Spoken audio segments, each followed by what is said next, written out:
تو اب تو غریب کے لیے آپ کیا کر رہے ہیں؟ آپ اسٹوڈنٹس کے لیے کیا کر رہے ہیں؟ آپ ڈاکٹرس کے لیے کیا کر رہے ہیں؟ آپ پروفیشنلس کے لیے کیا کر رہے ہیں؟ آپ لوگ مڈل کلاس کے لیے کیا کر رہے ہیں؟ 40% لوگ پاورٹی لائن سے گر گئے ہیں پچھلے 3 سالوں میں، 4 سالوں میں. تو اگر ریفارم نہیں ہوگی تو کیسے ہوگا؟ اب ریفارم کے 2-3 آئٹمس ہیں ریفارم کے. ایک تو یہ ہے کہ جو لوگ ٹیکس نہیں دیتے ان کو ٹیکس دینا پڑے گا، ان کو کاٹنا پڑے گا، چھیننا پڑے گا، خون کر کے نکالنا پڑے گا ٹیکس میں سے. یہ کوئی چھوٹا کام نہیں ہے، بیکاز یہ وہی لوگ ہیں جو حکمران طبقہ جس کو ہم کہتے ہیں، جو ایلیٹ ہے. یہ ایلیٹ اپنے اوپر کیسے یہ کرے گی؟ کون ہے جو ان کو فورس کرے گا ٹو پے دیز ٹیکسز؟ پہلی بات. دوسری بات یہ ہے کہ یہ جو ہمارے ادارے ہیں، یہ جو ان اکاؤنٹیبل پیسے لے جاتے ہیں ان دا نیم آف نیشنل سیکورٹی، کیا یہ ویسے ہی پلتے رہیں گے، پھولتے رہیں گے، اور کیا ویسے ہی اتنا ہی حصہ لیتے رہیں گے اپنی پائے کا، یا کیا یہ بھی کوئی قربانی کریں گے عوام کے لیے؟ یہ سوال کھڑا ہونا چاہیے، اور ہوگا کسی نہ کسی سٹیج پہ ہوگا، بیکاز یہ افورڈ نہیں کر سکتے ہم اتنی بڑی ملٹری اسٹیبلشمنٹ. نیوکلیر پاور ہے آپ کے پاس، کنونشنل ویپنز ہیں آپ کے پاس، میسائلز ہیں آپ کے پاس. تو اب اور کیا چاہتے ہیں آپ؟ کتنی بڑی آپ ڈیٹرنس کریٹ کرنا چاہتے ہیں؟ اور وہ اسی وقت ہوگا، اس سے پہلے یہ آپ پوچھ بھی نہیں سکتے یہ سوال، کیونکہ ناجائز ہوگا جب تک آپ کی لڑائی جھگڑے چلیں گے اس خطے میں. اس لیے جب جنرل ہمارے آرمی چیف جب یہ کہتے ہیں، جنرل باجوہ جب یہ کہتے ہیں کہ نارملائزیشن ہم نے کرنی ہے، تو میں ان کو سلوٹ کرتا ہوں. کاش کہ یہ لفظ ہم پہلے سنتے، کاش کہ جب لڑائی جھگڑے ہو رہے تھے اور جنگیں ہو رہی تھی اس وقت ہم یہ سنتے. چلے، بیٹر لیٹ دین نیور. تو اس کو سیریسلی نارملائزیشن کرنی پڑے گی، اور نارملائزیشن کے 2 پہلو ہیں. وہ یہ ہے کہ جو نارملائزیشن کرے گا اس کو انڈین ایجنٹ نہیں قرار دینا. اس کو مودی کا جو یار ہے، وہ غدار ہے، وہ بات نہیں چلنی ہے. کوئی یاری واری کی بات نہیں ہے، ریاست کی بات ہے. ریاست کسی کی یار نہیں ہوتی سوائے اپنی. تو پہلے تو یہ ہے کہ اس میں پوری بھرپور طریقے کے ساتھ اسٹیبلشمنٹ کو اس کو سپورٹ کرنا پڑے گا. جو جنرل باجوہ کہہ رہے ہیں، نارملائزیشن، ریسیٹ فارن پالیسی، یہ کرنی پڑے گی آپ کو، اور آپ ہی کر سکتے ہیں، بیکاز آپ ہی نے یہ بنائی ہے. پھر کوئی نہیں کہے گا آپ کے اوپر انگلی اٹھائے گا کہ مودی کا جو یار ہے. یہ یاری کی بات نہیں ہے، یہ اپنی سروائیول کی بات. ہم یار نہیں ہیں مودی کے، ہم اپنی حفظ کے لیے، اپنے سیکیورٹی کے لیے جو کچھ کرنا چاہتے ہیں وہ ہمیں کرنا چاہیے. اور اس کے لیے امن از ویری امپورٹنٹ. وہ کہتے ہیں کہ پیس ڈویڈنڈ جو ہے نا، جو کہ ہم جنگجو ریاست کے اوپر پیسے خرچ کرتے ہیں، وہ کم کرنے پڑیں گے. وہ اسی وقت کم کر سکیں گے جب تھریٹ جو ہے آف وار ختم ہوگی. تھریٹ آف وار اس وقت ختم ہوگی جب نارملائزیشن ہوگی اور ایشوز جو ہے ریزالو ہوں گے، کانفلکٹس ریزالو ہوں گے. کچھ کانفلکٹس ہیں لائک کشمیر جو راتوں رات نہیں ریزالو ہو سکتی. ساری کانفلکٹس کو اس کے اوپر روک دینا، اب وہ فلسفہ ختم ہو چکا ہے. آپ باقی چیزیں ریزالو کریں اور نارملائز کریں، تاکہ کشمیریوں کو بھی کچھ تھوڑی بہت ریپریو ملے، کچھ سانس لینے کی اجازت ہو. اور پھر آگے جا کے دیکھا جائے گا جب وقت آئے گا کہ ہم نے کیسے یہ مسئلے حل کرنے. پہلے اپنے آپ کو تو مضبوط کریں. ہم نے انڈیا کو کمزور کرتے کرتے اپنے آپ کو کمزور کر لیا.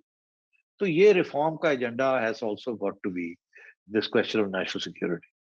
اور پھر it has to be how you dispossess the rich to pay the poor. اس کے اندر آپ کو ٹیکس ریجیم بالکل چینج کرنی پڑے گی. اگر آپ کو امپورٹ نہیں کرنی پڑے، آپ کے ایف بی آر کے چیئرمین اور آپ کے ایف بی آر کے لوگ، اور آپ کو ٹیکنا یا ایس جی ایس جیسی کمپنیز کو لانا پڑے پاکستان کے اندر to reform your tax structure and to reform your F B R, آپ کو کرنا چاہیے. اس کے لیے تکڑی پرائم منسٹر کی ضرورت ہے with a strong parliament and mandate. اور پھر جب یہ سب کچھ ہو جائے گا تو پھر یہ کشتی جو ہے وہ چلے گی. پھر غریب کے لیے کچھ ہوگا. پھر آپ کی جو قرضے ہیں وہ صحیح طریقے سے صحیح چیزوں کے اوپر آپ خرچ کر سکیں گے. اگر ایسی سوچ کے بغیر یہ حکومت آ جاتی ہے، اس کا بھی وہی اشر ہوگا جو اس کا ہوا، اس سے بھی برا ہوگا. بیکاز اس وقت پھر عوام جب کھڑی ہوگی اور انقلاب لائے گی، تو اس انقلاب کے اندر خون خرابہ کے علاوہ کچھ نہیں ہوگا، کوئی اس کے اندر سیلویشن نہیں ہوگی. یہ تاریخ ہے آف فیلڈ اسٹیٹس. تو اس لیے اب تاریخ کے لیکچر دینے کی تو ہمیں ضرورت نہیں ہے. بالکل بالکل، آپ نے بڑی اچھی بات کہی سیٹھی صاحب. یہ I think this sums up the issue. Normalisation کی بات کی، نارمل ملک بنانے کی بات کی، جیو اکنامکس کی بات کی. مسئلہ یہی ہوتا ہے کہ ہمارے ہاں یہ والی باتیں ہو جاتی ہیں، پھر وہ جو نیچے لوگ ہوتے ہیں یا دائیں بائیں لوگ ہوتے ہیں، وہ اس کے اوپر یقین نہیں رکھتے یا اس کو سیبوٹاژ کرتے ہیں. یہی والا پہلے بھی اگر آپ کو یاد ہو تو جنرل مشرف نے بھی تو یہ والی بہت سارے اوورچرز لیے تھے. 2007 میں جنرل مشرف جو ہے وہ تو پیس کے انڈیا کے ساتھ بہت بڑے چیمپئن بن گئے تھے, اور خورشید قصوری صاحب نے ڈاکیومنٹ کیا سارا کچھ. منموہن سنگھ ان کے فارمولے کے ساتھ بات چیت ہو رہی تھی. ہم نے بڑے سارے مواقع گنوائے انفارچونیٹلی, تاریخ ہمیں بتاتی ہے. مگر لیکن رضا بڑی بڑی امپورٹنٹ بات آپ نے کہی, حوالہ جو دیا, جی جنرل مشرف بھی اپنا کام کمپلیٹ نہیں کر سکے, ان کے راستے میں بھی رکاوٹ آئی. ان کے راستے میں سیاستدان رکاوٹ نہیں بنے تھے, ان کے راستے میں ان کے اپنی انسٹیٹیوشن کے لوگ ان کے لیے رکاوٹ بن گئے تھے. ان کے اس وقت کے D G ISI general Mahmood وہ رکاوٹ بن گئے تھے, ان کے chief of general staff general Aziz وہ رکاوٹ بن گئے تھے. جنرل پھر کیانی. ایک دو, جی ہاں, پھر اس کے بعد ایک دو ایسے جرنیل تھے جنہوں نے اس وقت یہ کشمیر انیشیٹو کو بھی سپورٹ نہیں کیا, ان میں سے ایک نے تو باہر میں آ کے پوری کتاب بھی لکھ ماری ہے کہ ہم نے بالکل سپورٹ نہیں کیا تھا, اور وہ تو پھر اٹھ کے جہاد کے لیے بھی چلے گئے تھے. اب نام آپ کو یاد ہوگا ان جی کا, اینڈ سو آن. تو اس لیے بات یہ ہے کہ یہ پھر آپ کو پورا ادارہ ساتھ لے جانا پڑے گا. یہ ایک جنرل کی بات نہیں ہوگی, یہ ایک چیف کی بات نہیں ہوگی. یہ سارے ادارے کے اندر تھوڑی بہت ان کی مائنڈ جو ہے نا, جس جو کہ 70 سال سے ایک چیز کو ٹرین کرتے آ رہی ہے, وہ سمجھانا پڑے گا, کرنا پڑے گا, تعلیم دینی پڑے گی, اور رخ بدلنے پڑیں گے. یہ پاکستان کو نیشنل سیکورٹی اسٹیٹ بن کے یہ تباہی کی طرف چل پڑے. ہمیں ایک نارمل اسٹیٹ بننا ہے. نارمل اسٹیٹ تجارت کرتی ہے, نارملائز ریلیشنز ہوتے ہیں, لبرل ایجنڈے ہوتے ہیں, مارکیٹ فورسز ہوتی ہیں, اسٹرانگ ریگولیٹرز ہوتے ہیں. تو یہ چیزیں بالکل ہوتی ہیں, اور کرپشن جو ہے وہ اس طریقے سے ختم ہوتی ہے بائی اوپن ٹرانسپیرنٹ پروسیڈنگز اور اسٹرانگ جوڈیشری.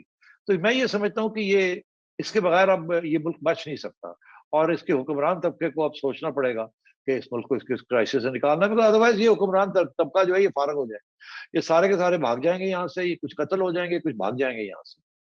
بالکل بالکل آپ نے یہ نشاندہی کی ہے جو کہ میرے خیال سے رائٹنگ آن دا وال ہے. تو میرے خیال سے اب ہم اپنے آج کے شو کا اختتام کرتے ہیں, کیونکہ وقت جو ہے وہ بالکل ختم ہو چکا ہے. سیٹھی صاحب تھینک یو ویری مچ, اور آپ نے نہ کرتے بھی خطرناک باتیں کر دی ہیں آخر میں. بہرحال آپ نے پرووک کیا ہے, ایجنڈے کی بات کی ہے. آپ بیٹھے ہیں, آپ اور میں اور ہم لوگ سب بیٹھ کے ایسا ایجنڈا بنا کے دیں گے ان کو. اگر پاکستان کو آؤٹ آف کرائسس نہ پل کر کے دیا تو ہمارا نام نہیں ہے. مگر بات یہ ہے کرنے والے بھی تو بنے جن لوگوں نے یہ چیز کرنی ہے. صحیح صحیح, آئی فرملی اگری. پاکستان میں دیکھیے کوئی کمی نہیں ہے. میں ہمیشہ یہ کہتا ہوں, لوگ باہر سے وہ ماہرین کو بلاتے ہیں اور یہ کرتے ہیں, اور وہ کنسلٹنٹس اور ایکسپرٹس آتے ہیں, سارے سولوشنز موجود ہیں. یہ بڑے ادارے جو ہیں, اہم ادارے ہیں, ان کے اندر یہ ول ہو اور وہ تیار ہوں کچھ تبدیلی لانے کے لیے, تو بہت کچھ کیا جا سکتا ہے. تو ناظرین, آپ کے جوائن کرنے کا شکریہ. انشاءاللہ کل شب آپ سے پھر ملاقات ہوگی, اور خدا حافظ.